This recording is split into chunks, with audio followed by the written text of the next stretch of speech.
INFJ stands for introversion, intuition, feeling and judging. They are known for their great sense of morality and truth and their ability to inspire and motivate others to do great things. However, there are some things that you don't know about INFJ-type personality that is truly dark. Let us explore it here. First, sensitive. Once an INFJ has reached a conclusion, they are typically very confident in their decision and may have little tolerance for those who continue to disagree. When their conclusions are challenged, they may react violently and are especially susceptible to criticism. Second, being too severe. We enjoy giving advice and are frequently able to see a situation from multiple perspectives. If you only want to hear what you want to hear, avoid approaching your INFJ friend. We provide honest opinions while attempting to soften the blow. Believe me when I say that our honesty is motivated by good intentions. However, we can occasionally come across as too blunt, judgmental, or harsh. We do not intend to be cruel, and we apologize for the times that we are. Know that if your INFJ friend tells you something you don't want to hear, it is because they care about you and want the best for you. Yes, INFJs can be too brutally straightforward, but we are rarely malicious. Third, overlooking details. INFJs, regardless of how practically minded they aspire to be, have a tendency to become so engrossed in the big picture that they overlook crucial details that can determine success or failure. While INFJs may understand this in theory, they are not always as attentive as they should be to the details. Fourth, excessive anticipation. Even though we like to pretend we do not have high expectations, they exist. Not only do we hold ourselves to an extremely high standard, but we also have a tendency to have high expectations for others. The closer you are to us, such as a significant other, best friend, or child, the higher our expectations become. We have particularly high expectations regarding love. When the initial excitement and romance of a new relationship inevitably begin to wane, we may feel quite dejected. Then we begin to question our decision to enter the relationship in the first place. If we're being honest with ourselves, we desire the ideal, romantic relationship. Actually, what we seek is perfection in every aspect. Obviously, we are not perfect, and neither is anyone else. If an INFJ places expectations on you, it is because they care about you and want you to care about them as well. Fifth, exceptionally private. Despite their loving and sensitive natures, INFJs have a tendency to isolate themselves from the world and deny others the opportunity to get to know them and recognize their wonderful qualities. Even in relationships with family and close friends, INFJs can be mysterious. When they are feeling frustrated or introspective, they may withdraw from social interaction without explanation, which can be perplexing to others. 6. Conflict avoidant. INFJs dislike conflict intensely and will typically intervene to prevent it, but their perspective can become distorted in this regard.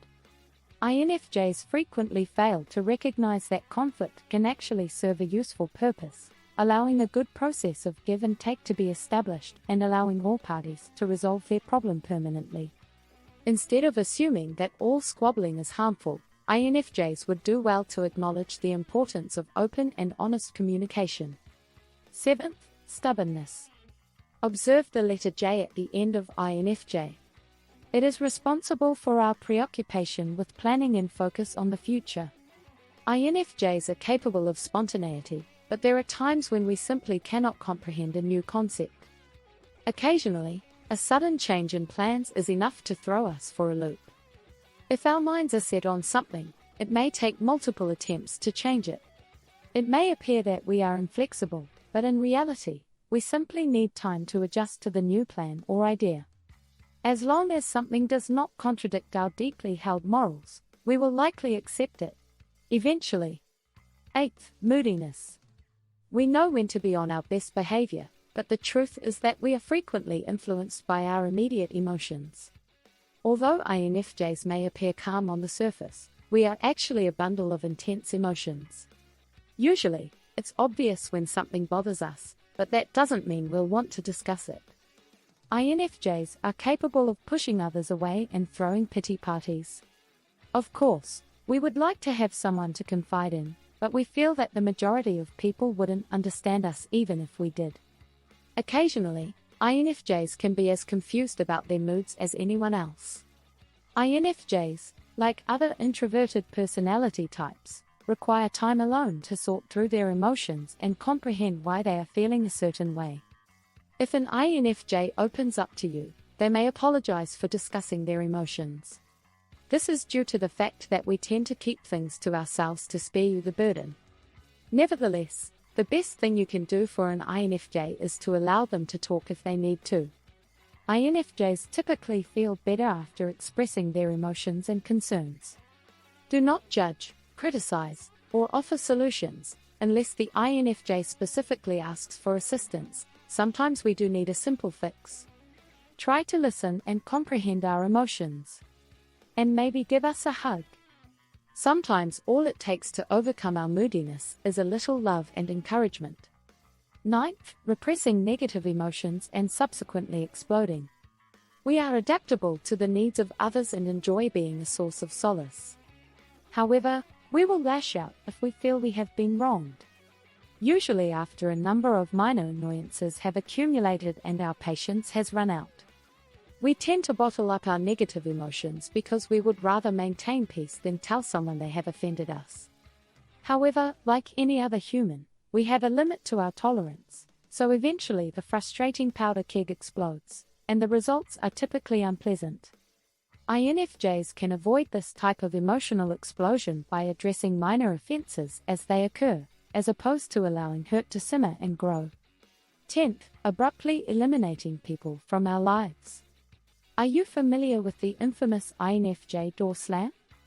It is when an INFJ eliminates you from your life due to extreme pain. They are acting this way not because they despise you, but because they have decided they can no longer endure the emotional pain you cause. Keep in mind that INFJs are typically quite sensitive and emotional. If an INFJ slams the door in your face, they may abruptly cease all communication.